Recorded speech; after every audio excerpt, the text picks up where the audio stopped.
Привет, друзья! С вами я, Михаил Серкелин. Пока в Гагаузии и в Республике Молдова относительное политическое затишье, и, судя по всему, это затишье перед бурей предстоящих выборов и референдуму, думаю, самое время подумать о каких-то более фундаментальных вещах. Очень часто я слышу упрек в свой адрес о том, что я якобы выступаю против Гагаузии. Но на поверку после нескольких наводящих вопросов и после коротких дискуссий оказывается, что меня антигагаузом считают за то, что я критикую путинский режим и политику путинской России. Я, наверное, сейчас не открою никакой секрет, и те, кто смотрит наши передачи, могут задать вопрос: а что, Михаил, ты разве не знал, что гагаузы пророссийские? Ты сам часто об этом говоришь в своих передачах. Безусловно, я в данном случае не открываю никакой секрет, но эти моменты важно проговорить и зафиксировать. И это важно проговорить и зафиксировать в контексте моих заявлений и вопросов, зачем нужна такая Гагаузия. Это вопрос, который я часто задаю в своих монологах. Многие этот вопрос, зачем нам нужна такая Гагаузия, интерпретируют как вопрос, зачем нам нужна эта Гагаузия. Это два совершенно разных вопроса. Если бы я задал вопрос, зачем нужна эта Гагаузия, то я бы выступал против существования особого правового статуса Гагаузии и гагаузской автономии в целом. Но мой вопрос не ставит под сомнение существование гагаузской автономии. Мой вопрос ставит под сомнение существование Гагаузии, которую подавляющее большинство гагаузов не отделяют от интересов русского мира. Гагаузию, которую весь политический класс автономии и подавляющее большинство ее жителей отождествляют с Россией. Тот факт, что некоторые в Гагаузии называют меня антигагаузом за мою критику путинского режима и путинской России, которая сегодня фактически превратилась в фашистское государство, свидетельствует о том, что многие не могут вообще представить Гагаузию как автономию, занимающуюся своими собственными проблемами и интересами. Это также свидетельствует о том, что гагаузское сообщество не в состоянии ответить на самый простой элементарный вопрос: зачем нужна гагаузская автономия? Некоторые скажут: ну как зачем, Михаил? Гагаузская автономия создавалась для сохранения и развития гагаузского языка и гагаузской культуры. Это основная и первостепенная задача гагаузской автономии. Учитывая те широкие полномочия, которые были ей даны законом об особом правовом статусе Гагаузии, задача гагаузской автономии также и в том, чтобы повысить благосостояние жителей Гагаузии. Справляется ли Гагаузия с этими задачами? Например, с сохранением гагаузского языка и культуры. В этом году исполняется 30 лет с момента принятия закона об особом правовом статусе. Иными словами, в этом году гагаузской автономии исполняется 30 лет. Хороший индикатор, который отвечает на этот вопрос, это востребованность гагаузского языка. Ну и в смысле на вопрос, справляется ли Гагаузия с сохранением гагаузского языка и гагаузской культуры. На днях Гюлю Карамфил опубликовала пост, где говорится, что число говорящих на гагаузском языке снижается, гагаузский язык теряется, и что в этом году Камрадский государственный университет не смог набрать группу по специальности преподавателей гагаузского языка и румынского языка. На эту специальность в этом году подали документы всего лишь 2 человека. Таким образом, в Камрадском государственном университете осталась только одна группа по специальности, связанной с гагаузским языком. Это группа гагаузский турецкий язык, где обучается 6 студентов. Мне кажется, это наглядно и красноречиво свидетельствует о том, как Гагаузия, которая была создана для сохранения и развития гагаузского языка, справляется с этой задачей. Но, с другой стороны, понятно, почему нет желающих идти обучаться гагаузскому языку и специальностям, связанным с гагаузским языком. Никто не хочет становиться хранителем исчезающего языка, который не нужен даже самим гагаузам. И в данном случае это не преувеличение. Люди, которые поступают на специальности, связанные с гагаузским языком, по сути, изучают язык, который никому не нужен, за исключением небольшого числа специалистов и энтузиастов. Гагаузская автономия, которая была создана 30 лет назад, за все это время должна была создать условия, при которых гагаузский язык должен был быть востребован. Каким образом? Самый простой способ — это сделать гагаузский язык рабочим на уровне органов власти гагаузской автономии, таких как исполком и Народное собрание, а также на уровне примарий.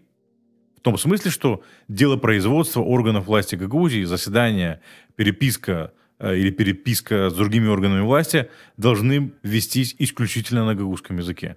При необходимости с переводом на другие официальные языки Гагаузии, которых, как вы знаете, 3. Это гагаузский, румынский и русский.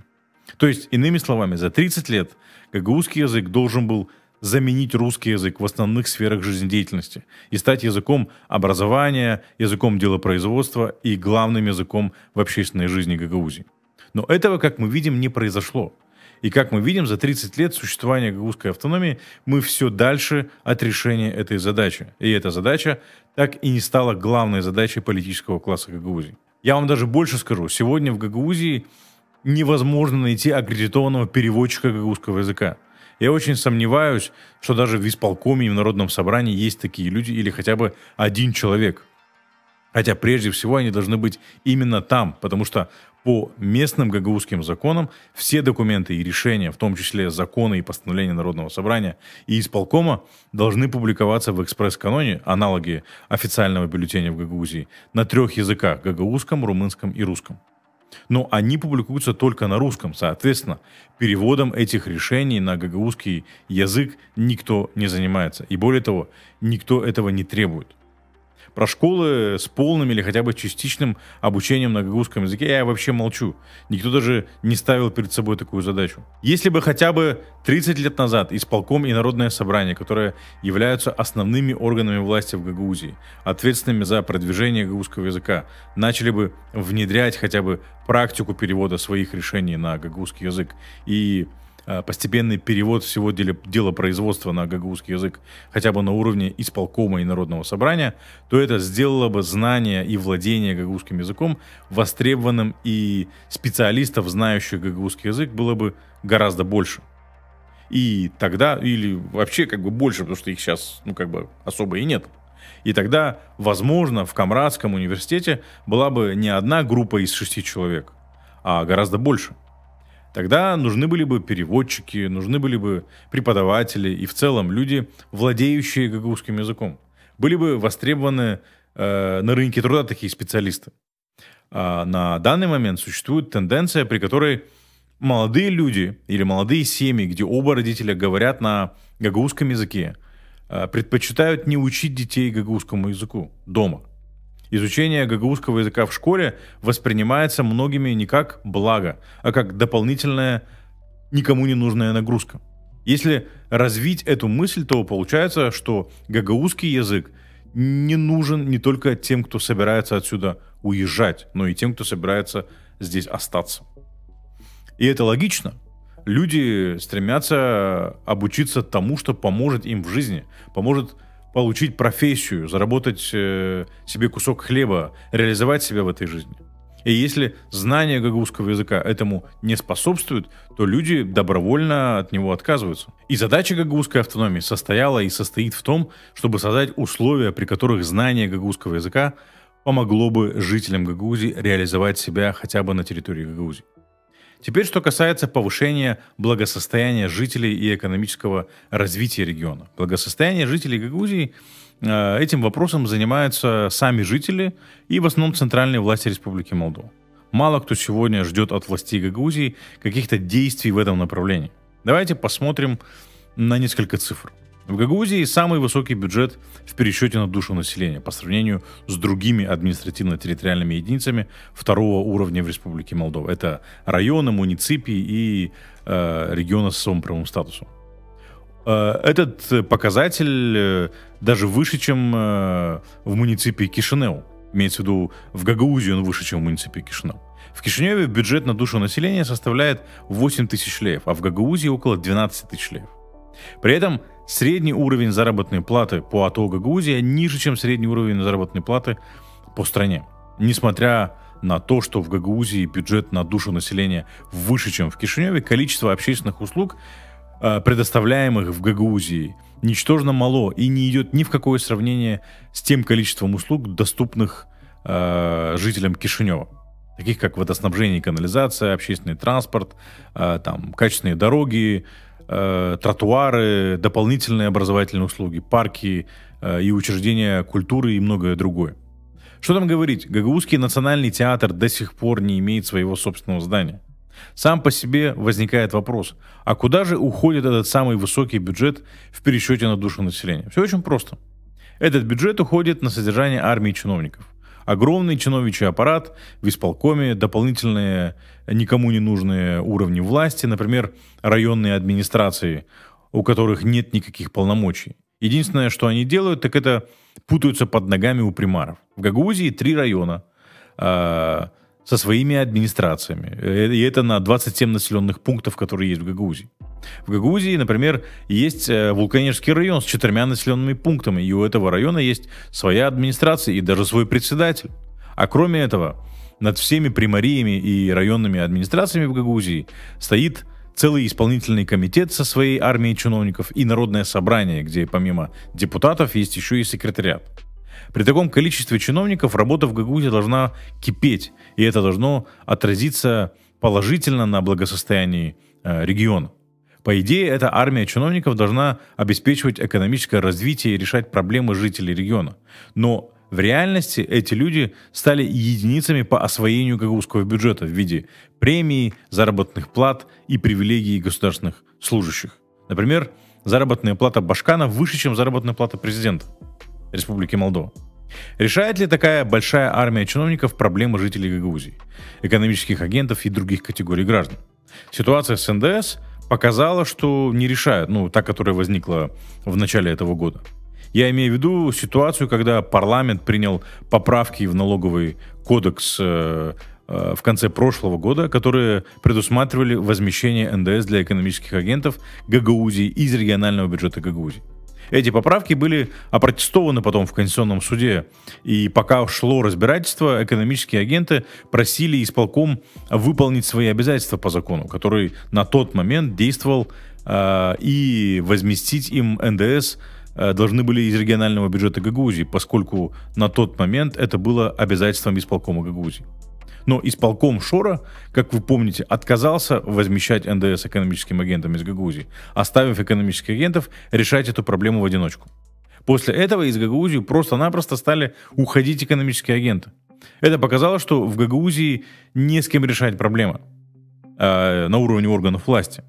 Потому что люди, ответственные за принятие решений в Гагаузии, сидят не в исполкоме или в народном собрании, а сидят в Москве. И более того, в Москве они скрываются от молдавского правосудия. Я, конечно же, имею в виду беглого преступника Илона Шора.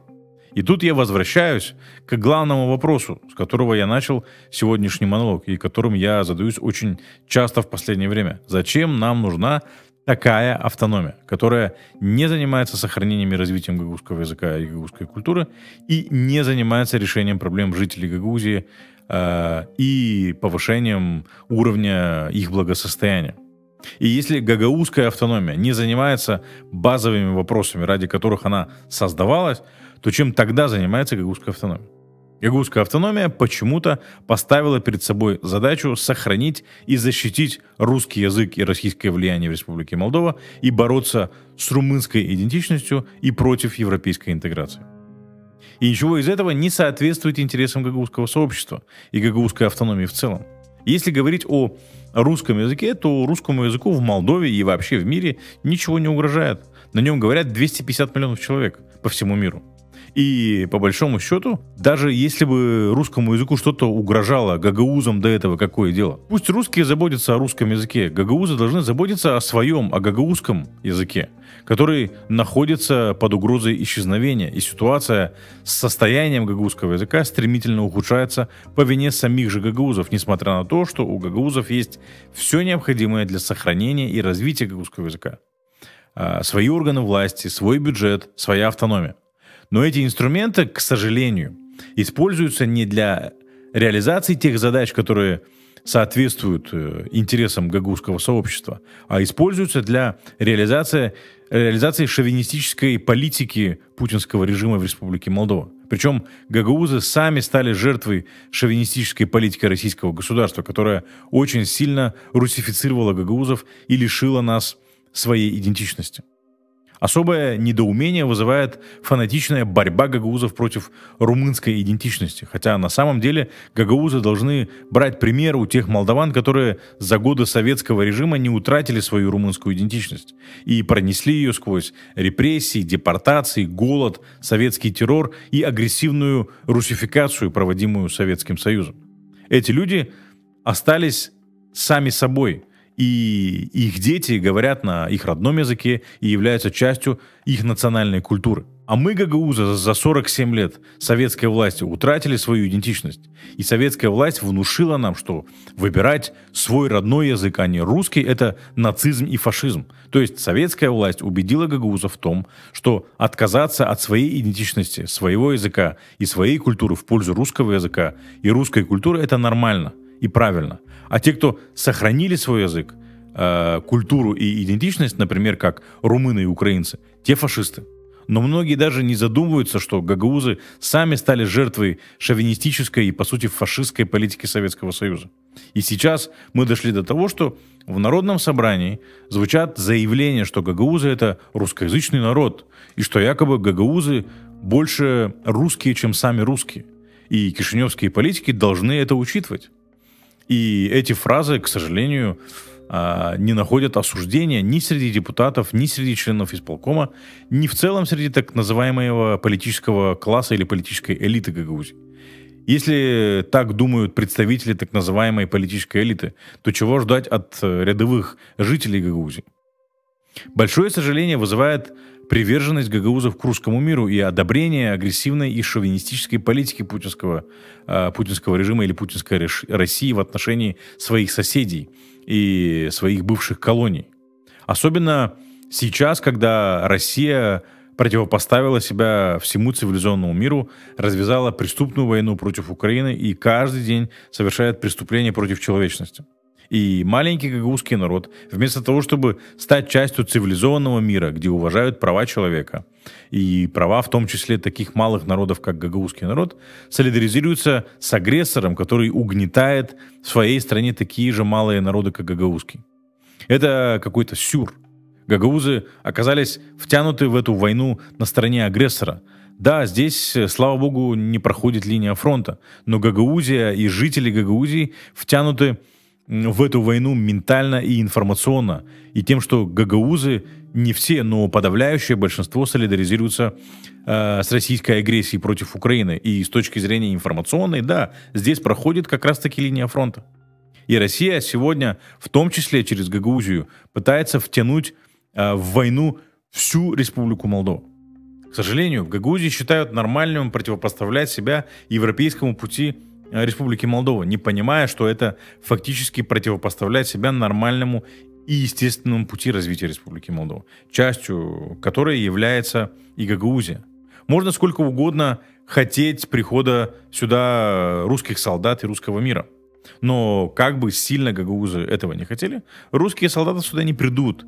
И это не зависит от гагаузов и их желания. Это зависит от Украины, которая сегодня героически сопротивляется российской агрессии. Сейчас на полях сражения в Украине происходит процесс окончательного развала Советского Союза и Российской империи. И попытки, особенно такого малого народа, как гагаузский, удержаться за прошлое и препятствовать окончательному развалу империи, что является естественным ходом истории, выглядит странно. Многие гагаузы, конечно же, со мной не согласятся, но я считаю, что вступление Молдовы и Украины в Европейский Союз – это вопрос времени, и это произойдет скорее раньше, чем позже. Понятно, что вхождение Молдовы и Украины в Европейский Союз не нравится Путину.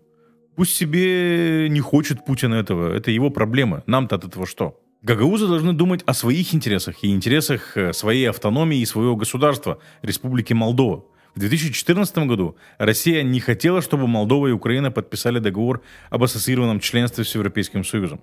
И гагаузы, науськанные Россией, даже провели референдум, чтобы высказать свое решительное «нет» Европейскому Союзу. И что? Договор был подписан, несмотря на все потуги России и гагаузов в интересах России.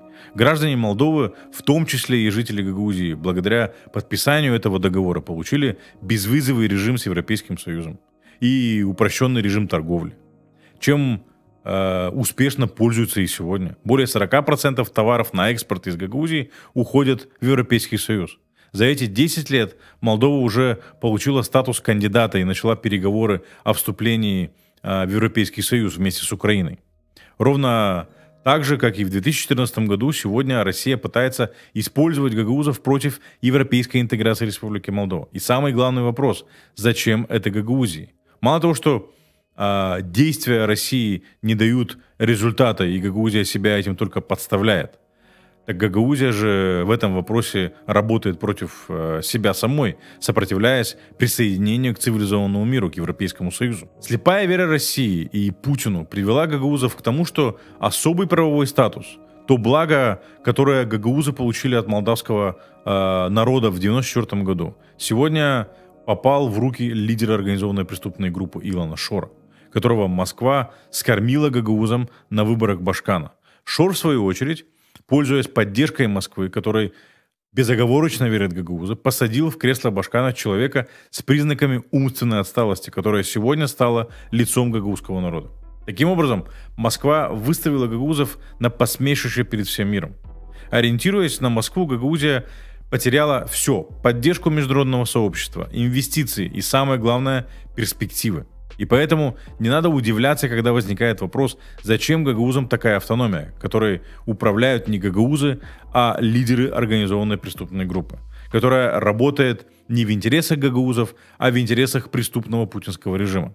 К сожалению, гагаузское сообщество не способно сделать так, чтобы особый правовой статус работал в интересах гагаузов, и не способно защитить особый правовой статус от попадания в руки организованной преступной группы. И более того, судя по последним результатам выборов Башкана, большинство гагаузов и гагаузского сообщества с удовольствием передало этот особый правовой статус в руки беглого преступника Илона Шора, руководствуясь интересами путинской России.